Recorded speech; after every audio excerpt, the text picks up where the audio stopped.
윤석열 당선인님이 대통령이 되셨네요. 네, 대통령님이 되신 거를 진심으로 축하드립니다. 박수 좀 칠까요? 와. 새로운 대통령님이 당선이 되었는 만큼 이제 많은 시청자분들도 앞으로 어떻게 될까, 조금 어떤 식으로 부동산 시장을 기대해 보면 좋을까에 대해서 궁금증이 많으실 텐데, 이번 시간에 이 부분 하나하나씩 잘 정리해 보도록 하겠습니다.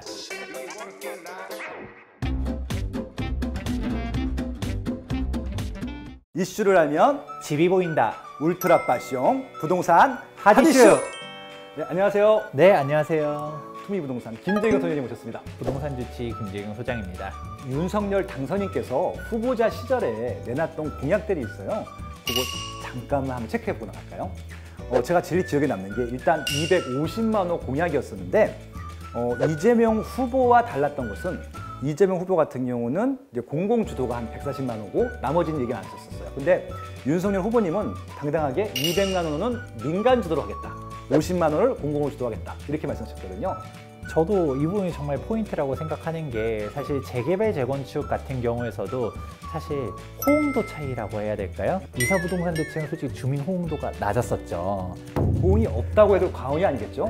네, 그런 상황 속에서 이제 민간으로 가는 부분들을 갖다 적극적으로 지원한다라는 이 공약 차이가, 이게 결정적인 키포인트라고 생각합니다.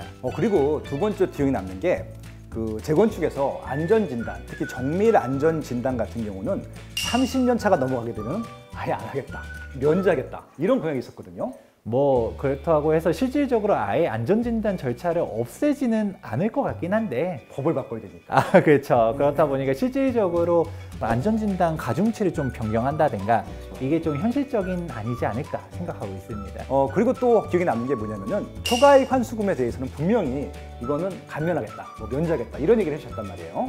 네, 이게 정말 핵심이라고 볼 수 있는데요. 재건축 초과이익 환수제가 사실 이건 재건축하지 말라라고 만든 법이거든요. 그렇죠. 그렇다 보니까 아무리 안전진단을 완화해준다 하더라도 진행하다가 이제 관리처분 전후로 해서 재초안이라는 큰 산을 또 맞이하게 되거든요. 네. 근데 이 재건축 초과이익 환수제 대폭 완화, 이거는 저도 정말 진심으로 기원해 보고 있습니다. 그리고 이제 마지막으로 이 민간 역세권 개발할 때 500%까지 상향시켜주겠다, 이런 공약들도 기억이 남아요. 네, 그러니까 실질적으로 도심에 공급을 하려 했었을 때 어떤 식으로 공급을 하느냐, 그리고 빈 택지가 없잖아요. 그렇죠. 그러면 이 똑같은 택지에서 이제 고밀 개발 쪽으로 이제 방향이 바뀌어 나간다. 그러니까 사업성이 없었던 곳들이 사업성이 생기게 되는 효과가 생기겠죠. 네, 이런 식으로 기존에 통상적으로 한 임기 내에 150만 정도 공급할 수 있었던 것들을 250만까지 한번 늘려보겠다, 그런 의지가 보였던 그런 공약들이었던 것 같습니다. 저도 이제 20년 동안 이 시장에 있다 보니까 부동산에서 제일 중요한 건 입지더라고요. 그래서 입지가 확보된 것들 가지고 공약을 했으면 제가 가능성이 있겠는데, 이렇게 좀 기대를 해볼 수가 있는데, 어마어마한 물량이란 거잖아요. 이렇게 많은 물량, 50만이든 100만이든 추가적으로 더 공급할 만한 부지는 일단 있느냐, 이 부분을 좀 생각해 볼 필요성이 있다고 생각합니다. 거기다 하나 더 보태고 싶은 것은, 부지 확보를 하는 데 있어서도 아무데나 또 공급하면 안 되잖아요. 많은 분들이 실제 거주할 수 있고 매일 일자리 지역까지 출퇴근할 수 있는 부지를 선정해서 개발을 해야 될 텐데, 그런 부지들은 이미 좀 선정이 되어 있거나 좀 멀리 해야 되잖아요. 네.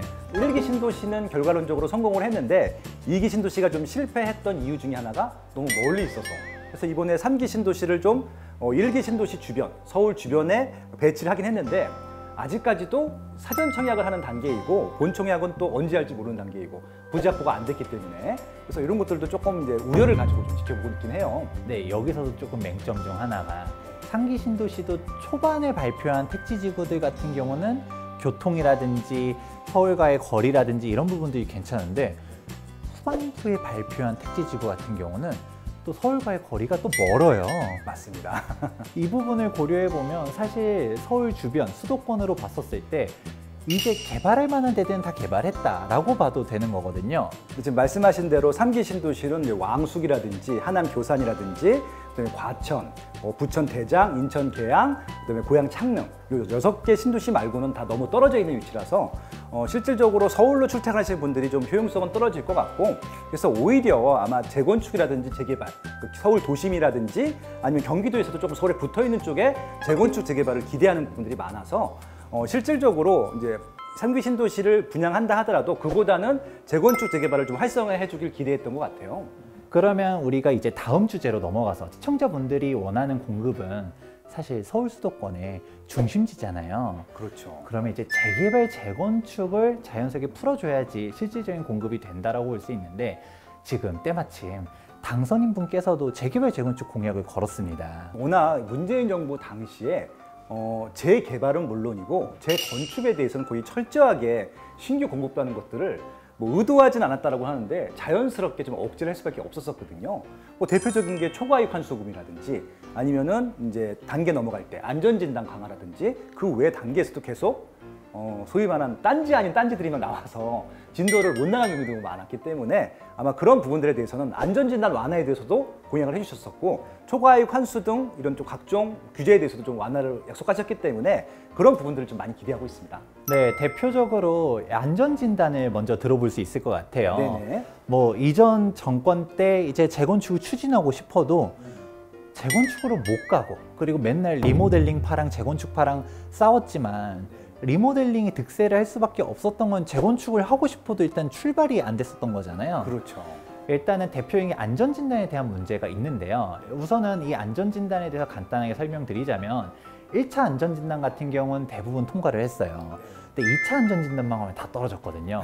1차와 2차의 차이점에 대해서 좀 알아둘 필요성이 있는데 1차 안전진단 같은 경우는 민간 업체에서도 평가 가능한데 2차 안전진단 같은 경우는 도정법을 보게 되면 딱 두 업체밖에 없습니다. 한국건설기술연구원이랑 국토안전관리원 두 군데거든요. 이 안전진단 기준 때문에 어쩔 수가 없다. 워낙 타이트해서 어쩔 수 없었다 라고 말을 하거든요. 그럼 이 안전진단 가중치를 한번 볼 필요성이 있습니다. 왜냐하면 도정법을 바꾸는 거는 국회 사항이니까 그렇죠. 대통령이 바꿀 수는 없거든요. 그러면 이 안전진단 가중치는 바꿀 수 있느냐? 네, 바꿀 수 있습니다. 이 부분은 국토교통부 고시로 움직이다 보니까 바꿀 수가 있는데 그럼 현행 안전진단 가중치가 어떤 게 문제냐? 구조 안정성에 대한 비율이 정말 높거든요. 무려 50%나 됩니다. 그러니까 솔직히 뭐 거주하기가 워낙 안 좋고 녹물 나오고 주차 힘들어도 철근 콘크리트 무너질 것 같지 않은데? 라고 하면 다 떨어지는 거죠. 그랬었던 이 비율을 예전으로 돌린다라고 하면 그럼 훨씬 더 수월하게 안전진단 통과가 가능하겠습니다. 아마 이것도 대부분 뭐 기계나 뭐 체크포인트 뭐 이런 것들로 하는 것이 아니라 사람이 평가하는 거라서 조금 완화해줘라라고 말씀 한마디만 해주시면 완화가 많이 되지 않을까 싶기도 하고요. 아무튼 이전보다는 훨씬 더 자연스럽게 재건축 재개발은 활성화될 것이다. 다행히 최근에 그 광명시에 보면요, 한동에 있는 단지들이 대규모로 다 통과를 또 했더라고요. 그거 보면은 사뭇 달라진 분위기를 좀 볼 수 있어서 재건축 아파트를 기다리시는 분들도 조금 기대를 가지셔도 좋을 것 같다. 네, 그래서 저는 이번 대선 이후로 딱 한 가지의 포인트를 잡자면 재건축의 시대가 온다라고 말씀드리고 싶어요. 재건축의 시대가 온다. 네. 그래서 서울에서도 주목해 볼 입지들이 딱 정해져 있는 것 같아요. 아마 반포주공 1단지가 1971년도 입주한 아파트일 텐데 그 비슷한 시기에 지어진 지역들이 있어요. 용산구 동부이천동이 있고요. 그리고 영등포구 여의도동이 있습니다. 그리고 이제 강남구 압구정동이 있습니다. 아마 요 세 개의 지역이 향후에 주된 관전 포인트가 될 것 같고 아마 지금 서서히 한 단지씩 시공사들을 선정하고 있는데 아마 이제 지금 초기 단계이기 때문에 좀 많은 건설사들도 굉장히 노리고 있고요. 그리고 또 아직 재건축에 관심이 많은데 그 구역들을 선택하지 못하시는 분들 같은 경우는 일단 요 세 구역부터 관심을 갖고 있지 않을까 그런 생각을 해보고 있습니다. 작년 말에 동부 이천동에서 한강맨션이라고 하는 가장 좋은 단지가 있거든요. 자기가 시공사로 선정됐어요. 예, 아마 이제 동부 이천동도 한강맨션부터 시작해서 주변에 또 재건축이나 리모델링 할 단지가 많거든요. 그래서 아마 계속 불붙어서 이어지지 않을까라고 생각을 하고 있고요. 여의도도 마찬가지인데 여의도에서는 재건축한 아파트 중에서 좀 되긴 했지만 여의도 자이가 있거든요. 근데 지금 여의도 뭐 시범 아파트니 뭐 서울 아파트니 하나도 지금 선정이 안 돼 있거든요, 시공사들이. 그래서 아마 여의도도 많은 분들이 관심을 갖고 있지 않을까. 그리고 이제 결국 또 서울의 대장이 압구정이잖아요. 거기는 아직 한 구역도 일단 다 조합은 설립이 되어 있는데 그 다음 단계로 진도를 못 나가고 있거든요. 그래서 아마 그런 지역들에 관심을 갖지 않을까, 네, 그렇게 생각하고 있습니다. 네, 빠숑님께서 말씀해주신 압구정, 여의도, 동부이천동, 그냥 말만 들어도 가슴이 설레는 지역들인데 이 지역들 말고도 여러분들이 주목해봐야 할 지역들도 있습니다. 바로 서울에서는 대표적으로 목동, 신시가지, 그렇죠. 그리고 상계동, 중계동 이 주공 아파트들도 주목해보면 좋을 것 같거든요. 네, 맞습니다. 이제 30년 차가 넘어가면서 이제 재건축을 추진하고 있는데 해당 단지들이 2차 정밀안전진단에서 막 줄줄이 떨어지고 있었잖아요. 이제는 조금 긍정적으로 기대해 보면서 본격적인 재건축의 닷을 올릴 수 있을 거라고 보고 있거든요. 저는 진짜 말씀하신 대로 양천구 목동과 노원구 지역을 굉장히 주목하고 있거든요. 그럼 노원구 같은 경우는 아마 서울에 계신 중산층 분들이 부담 없이 접근할 수 있는 가격대가 아닐까 싶기도 해요. 노원구에 동이 5개가 있는데 상계동이 제일 오래됐거든요. 상계동은 지금 거의 모든 주공단지가 다 재건축 대상이고요. 그리고 하계동이랑 월계동도 최근에 재건축 안전진단 이슈로 신청을 하고 있더라고요. 그래서 생각보다 서울도 이 재건축 이슈 때문에 우리가 향후 5년, 10년 동안에 관심 가져야 될 비싼 지역부터 싼 지역까지 골고루 다 포진이 돼 있다. 네, 그렇게 좀 말씀을 드릴 수 있네요. 네, 저희가 오늘 말씀드리지 않았다 하더라도 서울에는 30년 차 넘어간 아파트 단지가 정말 많아요. 그렇죠. 노후도 비율들을 보게 되면 정말 주목해 볼 만한 단지가 많으니까 앞으로 주목해 보면 좋을 것 같고요. 그리고 사실 서울만 재건축이 아니잖아요. 맞습니다. 경기도에서는 대표적으로 1기 신도시가 이제 다 30년 차가 되어가기 때문에 이제 본격적으로 재건축 바람이 불지 않을까 기대해 보고 있습니다. 한 가지 우려의 목소리도 조금 내볼 수 있을 것 같은데요. 바로 재건축이 이제 줄줄이 출발하는 것까지는 좋은데 재건축 초과이익 환수제가 결과론적으로 어떻게 되는지도 좀 지켜볼 필요성이 있거든요. 대통령님의 위지도 물론 중요하지만 아마 국회 통과 사항이다 보니까 이런 국회에서 통과되는 사항들도 좀 면밀하게 검토해 볼 필요성이 있고요. 재건축 투자는 저는 이렇게 접근해 보면 괜찮다라고 보고 있습니다. 네. 빠숑님께서 언급해 주셨고 저 역시도 말했었던 이런 초기 지역들 있잖아요. 30년 차 넘어가서 지금 이제 안전진단 출발하고 조합설립 인가 받으면서 움직이는 단지들은 솔직히 입주까지 현실적으로 한 15년 정도는 잡아야 될 거라고 보고 있어요. 그렇죠. 그러면 우리가 관리처분 인가까지만 간다 하더라도 한 8년은 걸릴 텐데 그럼 그 사이에 이 법이 개정될 수 있는 기다림의 시간들은 존재하거든요. 그렇죠. 그 기간이 그냥 허송세월할 수 있기 때문에 차라리 이런 리스크적인 부분들을 고려하면 아예 초기 재건축을 간다든가 이런 부분들을 좀 고려사항이라고 볼 수 있다라고 생각하고 있습니다. 아무튼 이전 정부보다는 재건축과 리모델링에 대해서, 그러니까 정비 사업에 대해서 좀 기회의 폭은 넓어진 건 사실인 것 같고요.